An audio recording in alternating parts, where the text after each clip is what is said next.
नमस्कार मित्रांनो, आपलं स्वागत आहे संदीप कृषी सेवा केंद्र यूट्यूब चॅनलवर।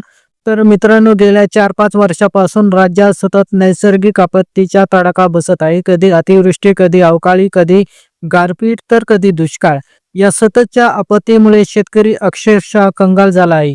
2025च्या खरीप हंगामात तर अतिवृष्टी आणि पूर परिस्थितीमुळे हजारो शेतकऱ्यांचे पीक पूर्णपणे हातातून निघून गेले। शेतकऱ्याकडे कोणताही उत्पन्नाचा उरलेला स्रोत नाही, पीक नाही, उत्पादन नाही आणि कर्जाची रक्कम मात्र डोक्यावर वाढतच चाललेली। त्यामुळे राज्यभरात शेतकऱ्याकडून कर्जमाफीची मागणी प्रचंड वेगाने होत आहे।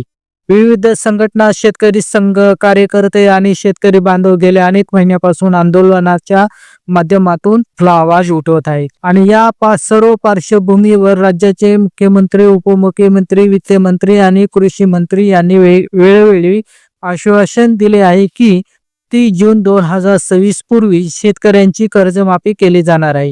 हे आश्वासन अनेक वेळा सार्वजनिक कार्यक्रमात आणि सभांमध्ये पुन्हा अधोरेखित करण्यात आले आहे। तर मित्रांनो, कर्जमाफी जाहीर करण्याआधी सरकारने एक महत्त्वाचा टप्पा सुरू केला आहे, तो म्हणजे कर्जदार शेतकऱ्याची माहिती जुळवाजुळव। विशेषतः जिल्हा मध्यवर्ती बँका म्हणजेच DCC बँका आणि प्राथमिक कृषी पतसंस्था आणि यांच्या माध्यमातून ही प्रक्रिया सुरू झालेली आहे।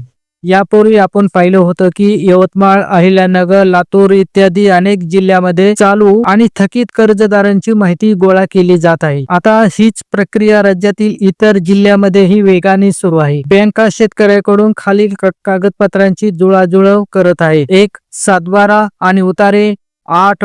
आधार कार्डाची प्रत, खाते क्रमांक, मोबाईल नंबर, शेतकऱ्यांचे सेव्हिंग अकाउंट, फार्मर ID, आधारशी लिंक असलेला मोबाईल नंबर, गहाण ठेवलेल्या जमीन कागदपत्रांच्या प्रत। ही सर्व माहिती जुळवाजुळव करण्यामागचं मुख्य कारण म्हणजे कोणत्या शेतकऱ्यावर किती कर्ज आहे, ते कर्ज केव्हा घेतले आहे, चालू कर्ज किती आहे आणि थकीत कर्ज किती आहे हे स्पष्टपणे समजण्यासाठी। तर मित्रांनो, राज्यस्तरीय बँकर समितीने यादी दिलेल्या माहितीनुसार शेतकऱ्यावर सुमारे 31,000 कोटी रुपये थकीत कर्ज आहे।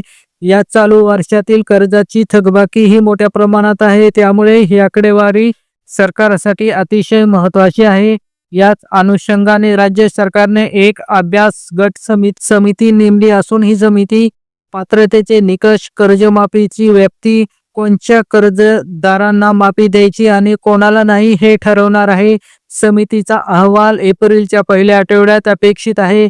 हा अहवाल आपल्याला कर्जमाफीची अंतिम रूपरेषा निश्चित होईल आणि त्यानंतर अधिकृत GR जाहीर होण्याची शक्यता आहे। मित्रांनो, तुमच्या गावातील सोसायटी, DCC बँक किंवा पतसंस्थेकडून जर कर्जासंदर्भातील माहिती, कागदपत्रे किंवा खाते तपशिलाची मागणी होत असेल तर नक्की सहकार्य करा, कारण हीच माहिती पुढील कर्जमाफी प्रक्रियेत तुमच्या पात्रतेसाठी सर्वात महत्त्वाची ठरणार आहे। कागदपत्रे वेळेत दिली तर कर्जमाफीचा लाभ मिळण्यात कोणतीही अडचण येणार नाही। मित्रांनो, कर्जमाफी संदर्भातील ही महत्त्वाची माहिती तुम्हाला उपयुक्त वाटली असेल तर व्हिडिओला लाईक करा, आपल्या शेतकरी मित्रांपर्यंत शेअर करा आणि संदीप कृषी सेवा केंद्र यूट्यूब चॅनलला सबस्क्राईब करा। धन्यवाद। जय जवान, जय किसान।